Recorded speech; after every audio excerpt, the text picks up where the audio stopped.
Also, that was so. Good morning, everybody. Jack is just putting himself together here. We are unique New York. Unique New York. You got to do things like that. So here we are. We're back on a 29th of December, 2025. As I was commenting before, it's the last great open, clean slate day of 2025. Monday. It's last Monday. Oh, my God. I'm not ready for it. How did you spend your last... Well, start. Do you have the music? Not the theme, do you? Yes. How much you can pay for it? Here you go. Here's Jack. Here's Jack.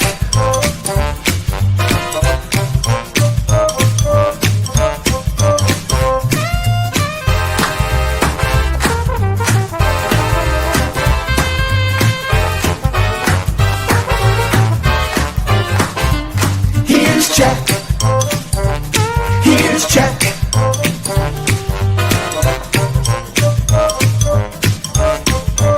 Here's Jack.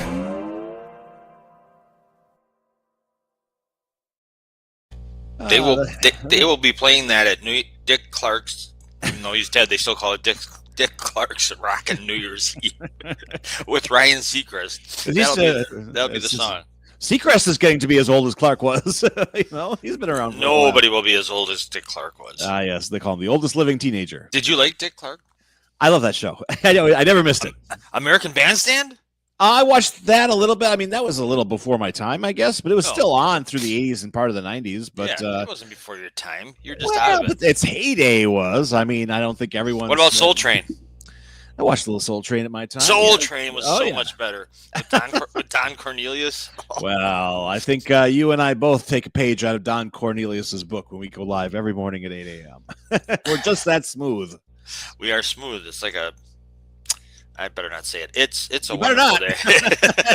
Yeah, you better not. We've almost made it through 2025 without getting jerked off the air. Did someone say jerk off? Miracles never cease to occur. And you know what else is miraculous? An organization like these guys would underwrite us. Olson's Piggly Wiggly. Since 1984, an active member of the Cedarburg community. Ryan and Leighton started the whole shebang, and they're doing a heck of a job. We'll talk about this, but you need something for New Year's Eve. It's party time, baby.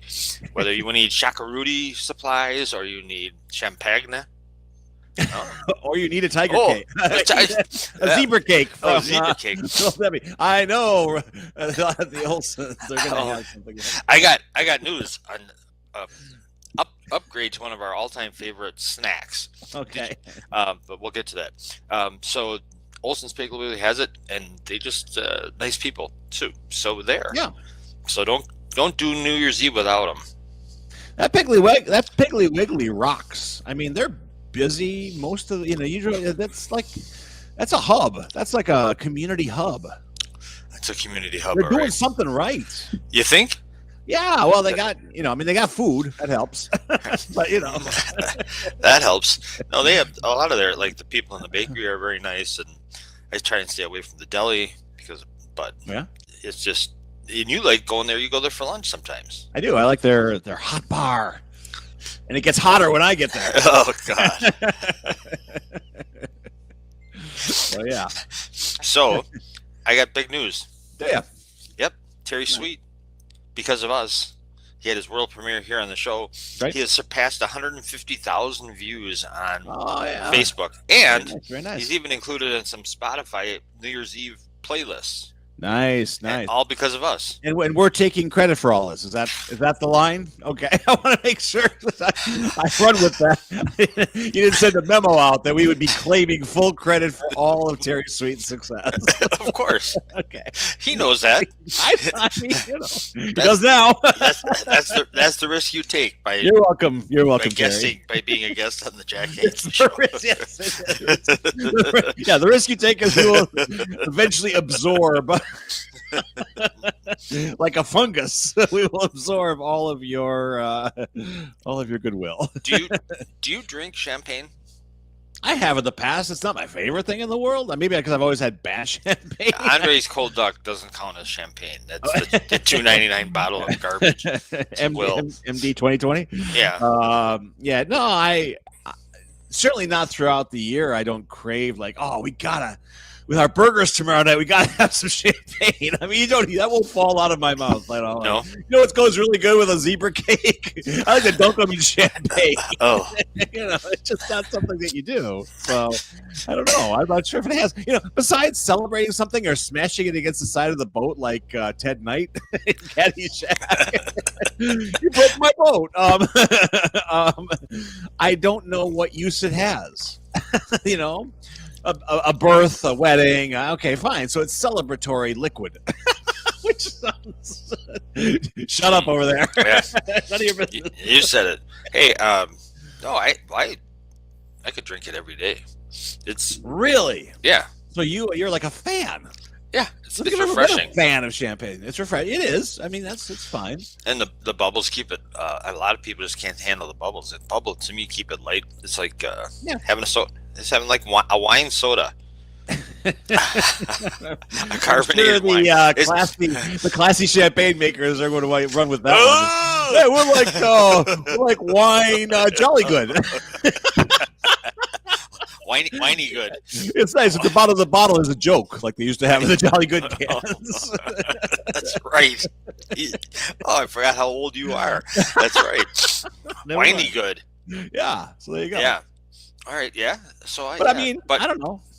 So if you do, see, you're the perfect person for this. Then, okay. You have no expertise on buying one bottle. If you go into a gig, on New Year's Eve, you're like, what do I do? WWJD. What would Jack do? Jack Henke show, co-hosted by Sylvester Stallone. Apparently, you, Adrian. What do I do about the champagne? Anyhow, Doug can help you. He'll guide you through. Jam Master Duguay is there to help you with all your beverage needs, and they got all the party stuff there too. But no, he's really helpful as far as you don't really need that. If you don't like it, you're just going to do it once, but you don't want to show up with that either. So the liquor picker is equally skilled in the art of champagne as well as the beer very much. And the hard stuff. He also is. He's like me. He's a fan of champagne. I got a question for him and for you, I guess, is that if he's going to be this expert on all of these boosts, is he okay? I mean, do we need to do like a wellness check or something? He doesn't slam them like you do. When someone says sample the champagne, he samples it. Okay. He's got wait, I can't do another one. I'm not done with this bottle. So he is a genius with restraint, is what I'm hearing. Okay, very much. Very good. Back in my beer drinking days, he would say, Jack, there's so many beers. I can only try so many beers because I asked him about one. I don't know, but he's the real deal. So all right, very cool. And he's not thrilled, no, surprisingly, with the name Liquor Picker. He's not a fan of that. No, I told him. I said we've been talking you up. Once again, like Terry Sweet, I don't think he has a whole lot of choice in the matter. Liquor Picker, yeah. Went, huh. Sorry. It's stuck. What are we gonna do? That's right. So very good. Yes, it is very good. Yeah. So what do you got for today? Oh, I got some weekend box office we can talk about, which is a wonderful, wonderful thing. Yes. And let's do that. Let's look at the weekend that was. Is it only a weekend? Does it count the holiday? That was. These numbers do not. Okay. So because I suppose the holiday fell in the middle of the week.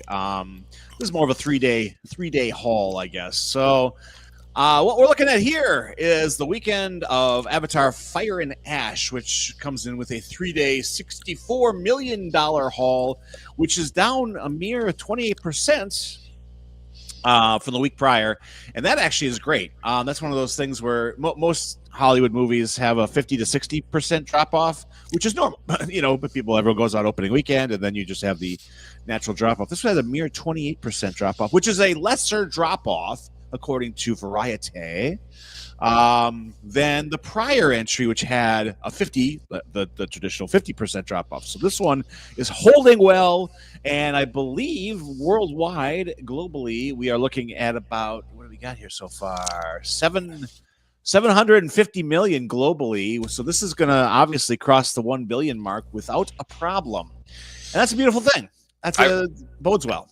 I saw where James Cameron, the director.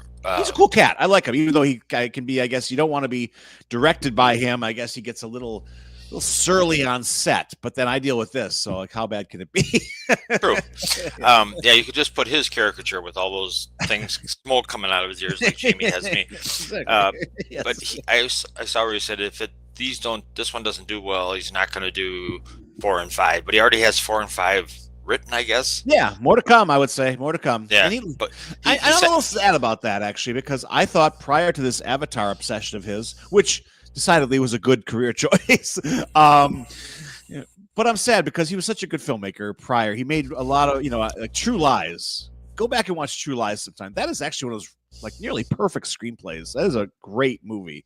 And, the Terminator movies, obviously, and Aliens, and he was a great filmmaker, and he got, Titanic, I think, is a great movie. I think Titanic's fantastic. So I'm sad that I think the remainder of his days will be spent on Pandora, the planet, not the streaming music service. I guess episode 5 or movie 5, whatever you want to call it, the 5th one, they're coming to Earth. Finally. Yeah. We've been waiting. But he said something interesting. He said, it's not that I don't want to do them, they have to be worth it because it's a good 6 or 7 years of my life. Yes, for sure. Yeah, I mean, absolutely. and that's when you think of it like that, you're like, holy mackerel. How old? Well, because he does everything for that, doesn't he? Yeah, he does. Yeah, I read the biography on him. He's a fascinating. He is character. Really is. I mean, he's actually a great artist just for sketching and drawing. I've seen his sketchbooks, and it's like, wow. I mean, he could have made a life out of that. And he got to start with in an area that I, of course, have a personal interest in. He started with Library? Roger Corman. He got to start doing like set design for really trashy Roger Corman movies like Galaxy of Terror and Forbidden Planet and Horror Planet and Forbidden, just like garbage. But he had such a sci-fi slant that Roger Corman recognized, like, wow, this guy really knows his stuff. So I won't pay him because Corman never paid anybody. But didn't he do? Who's somebody else famous? George Lucas, was he under Corman? Yeah, Lucas was not. Spielberg, but Coppola was. Coppola. Of that USC pack. Coppola got to start with Corman doing some pretty trashy movies as well, but they were all successful. I mean, Corman knew how to bring a movie way under budget by not paying anybody. So it worked out really well. There's that. But they all got careers. I mean, I don't think any of them, if you ask them, they're all grateful to have that Roger Corman background. Ron Howard's first 2 movies were with Roger Corman. He made a couple of car crash movies called Eat My Dust and Grand Theft Auto. What was the second one?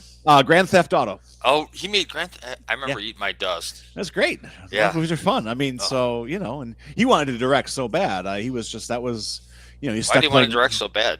Just not good. Having been around it for so long, his whole life, I think that was where he was more into the technical thing. I think Opie wanted to get away from Mayberry and get behind the camera.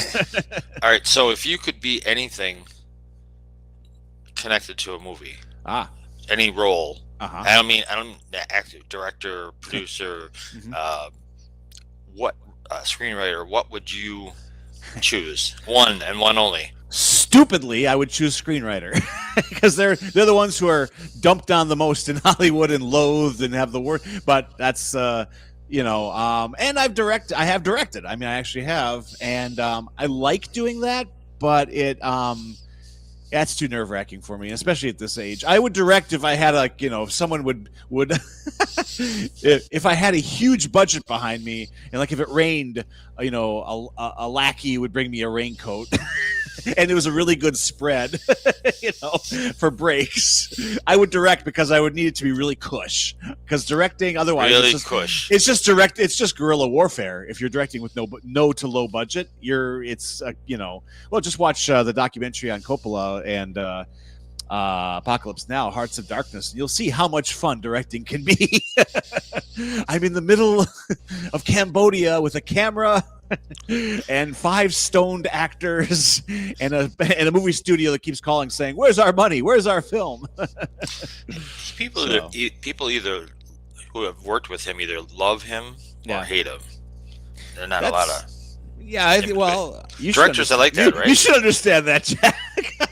Yeah, I work with you. That's how people they either hate you or hate you more. Hey, I bring the zebra cakes. Why I should get no hatred. So, of the movies you saw in 2025, what's your favorite? Ooh. Don't do that. I can do that. It's easy. That's easy. It's actually it's a slam dunk. It's just one battle after another. Really? Yeah, done. Yeah, because it has got everything for everyone, even though some people it will rub the wrong way because of its perceived incorrectly leftist politics. Just because the characters on screen are leftist anarchists, that doesn't mean that the film is rubber stamping their activities and saying we endorse this. They're just characters who happen to be that. And it's sad that I feel bad for people who with political ideology on either side of the aisle cannot enjoy entertainment because they have this blocker, this barricade. We're like, oh, there's something that looks right wing. There's something that looks left wing to me, and I can't look at it. So I think you're limiting yourself, and that's unfortunate. So yeah, but none of those people are watching our show, so we're fine. Our audience is brilliant, so All right, do you want to hear? I should finish. I want me to round out the. Yes. We don't want to leave any dangling here. Number 2 is Zootopia 2, doing very well still. That's a holdover from Thanksgiving. That domestically has 321 million. That is a rousing success. Marty Supreme, the movie that you didn't care too much for, at 15 million. That actually had a huge weekend. It overshot expectations. It's probably the Chalamet. Factor, and which is great because you know what Chalamet is, and I think I'm glad. Yeah, he's a movie star. He's somebody who actually can bring people to theaters no matter what the movie. So I think that's cool, and that's why I was interested in it because he was in it, and he's very good. He was excellent in it. There you go. It was just terrible. Yeah, I'm going to go see it. I can't wait to go round and round with you on this one. The Housemaid, adapted from the Frida McFadden book. There we go, a book connection there. The Housemaid did very well. That's a low-budget movie, just like a low-budget thriller. Kind of, it looks like they were patterning it after all those great, sexy thrillers of the 90s, Fatal Attraction and... Color of Night with Bruce Willis and Indecent Proposal. I mean, I love that stuff. That was all really sordid and, I love those movies. And this movie looks like it's that. And it's actually got really pretty decent write-ups. That's Sydney Sweeney in that one, another person who seems to be able to bring people into the theaters. So that did really well. Number 4, number 5, another Anaconda movie, but I think this one's played for laughs with Jack Black. So obviously it is. So it's a horror comedy. And Paul Rudd. Yeah, absolutely. So that did relatively well. And then rounding up the rest of the top 10, we got David, the new SpongeBob SquarePants movie, The Search for SquarePants. Song Sung Blue opened number 8. Milwaukee connection there. Number 9 is Wicked for Good. And finally, Friday Nights at Freddy's, number 2. That's your top 10 box office brought to you by me. Yeah, that's the second. Second Five Nights at Freddy. Yeah, number 2 was 10. Okay, gotcha. Okay, there you go. Yes, good stuff. All right. Yeah. So you're happy with the way? I'm happy. I'll tell you, man. There are the box office is up like 25 or 30% from last year. It's actually theaters were rocking this year, and I just hope that Hollywood gets the message that there's like everything I just mentioned, the top 10, that's easily $1 billion laying on the table right there. And Hollywood's like, we're going to get rid of theaters and just do streaming. Okay, can I have that $1 billion then? Because you guys don't want it. So yeah, it's a very strange time, and it's like I think that we're still. Restoring from the strike and even from COVID. I mean, that was a huge wrecking ball to that industry. And I think the industry is picking up. So there's no reason to torpedo it just because of lame bean counters. Right. So right. Okay. Yep. I Good got a stuff. movie. I got a movie list for you. You're not Oh, counting on this. excellent.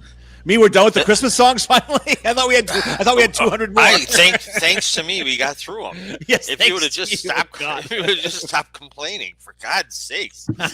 You asked too much of me. People demanded that I finish the list, and I did they? All right. Well. Okay, this is from the online periodical Mental Floss. I don't know if you've heard of they're that fun. one. They're fun. Yeah.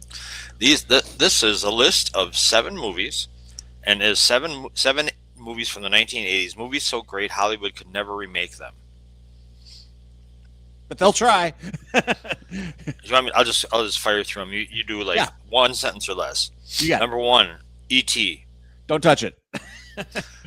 Number 2, Scarface.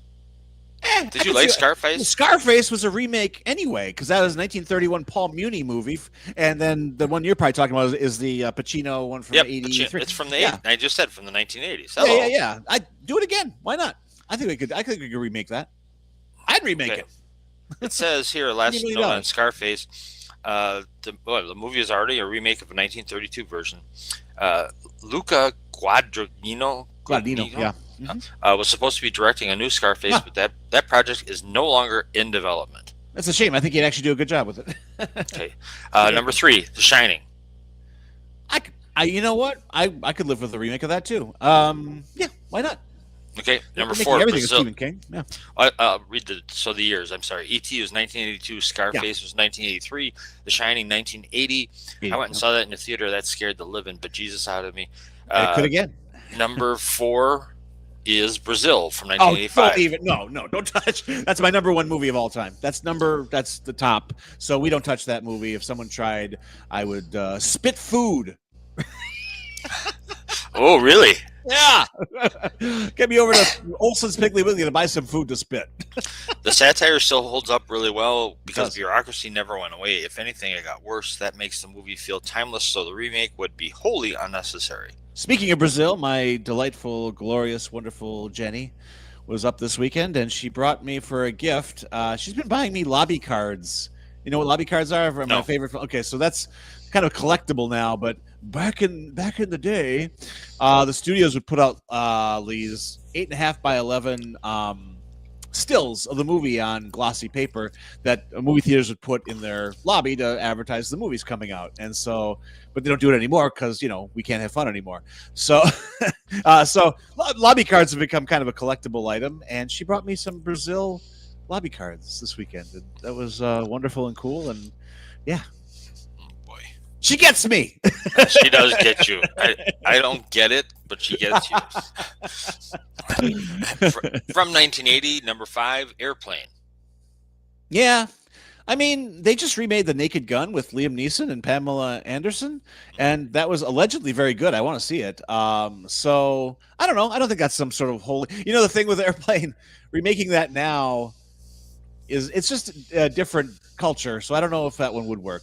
Tough to say. They would try. I can live with it. They, I listened to an audiobook of the making of that, narrated by the Zuckers. Yeah. And who's the other Zucker? Abraham. Jim Abrams. Yeah. Abrams. It was really good. Really well done. I read it. Yeah. Good book.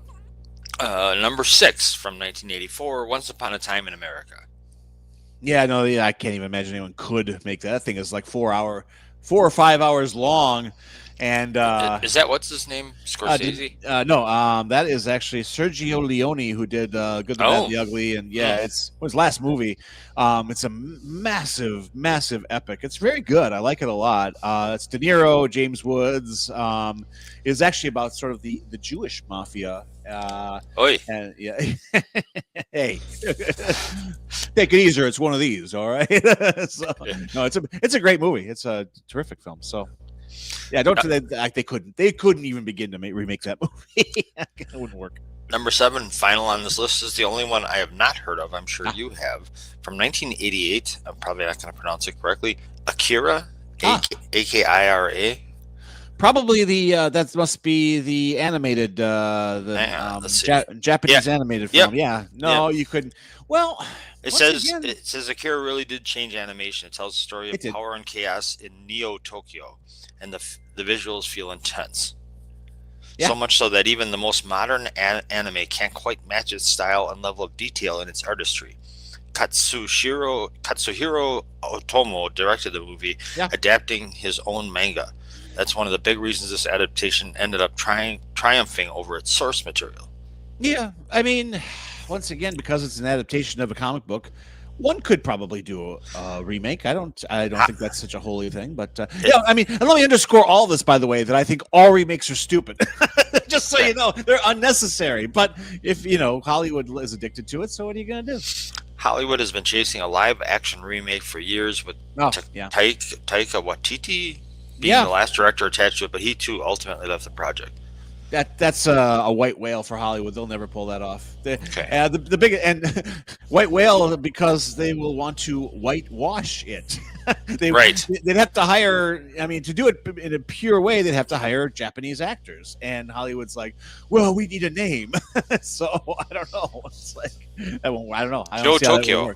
Yeah. There's exactly. a name. Yeah. So there, I got a little movie on you. Not too bad. I liked it. That's a good one.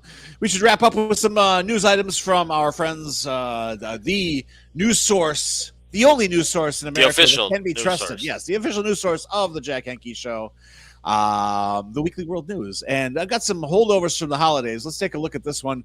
Did you know that there were actually, biblical scholars revealed there were 5 wise men? I never knew.